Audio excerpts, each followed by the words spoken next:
centrale elettrica Villaggio Turistico Open Air innovativo e sostenibile.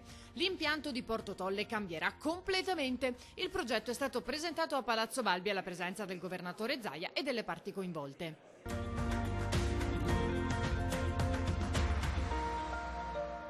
È uno dei tanti progetti che abbiamo lanciato nel 2014 nel programma Future ed è una rinascita.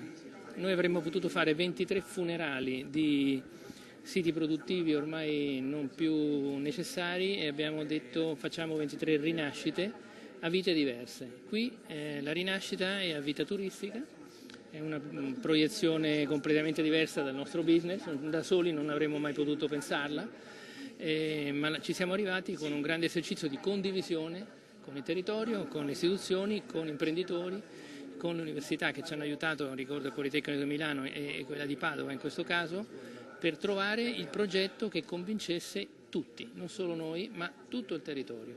In base ai principi dell'economia circolare e della sostenibilità, l'impianto offrirà un'opportunità di sviluppo per il territorio grazie al progetto Delta Farm, con la creazione di un innovativo villaggio turistico destinato a diventare un nuovo punto di riferimento per il settore outdoor in Europa e un volano per la valorizzazione del Delta del Po. Si passa da un sito industriale a un sito turistico, quindi tutto ciò che concerne in un territorio che l'ho detto prima è veramente meraviglioso e di pregio perché è il sito Mabù UNESCO, è il Parco regionale del Veneto, quindi credo che dia proprio quella valorizzazione in più per dare poi veramente gambe a un turismo che da noi ancora è un po' fermo, è naturalmente di nicchia, però sta facendo numeri importanti in queste ultime stagioni.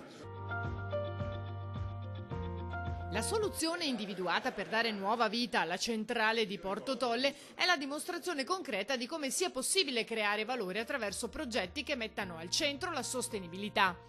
Una bellissima sfida per tutto un territorio, un investimento da 60 milioni di euro, 400 posti di lavoro.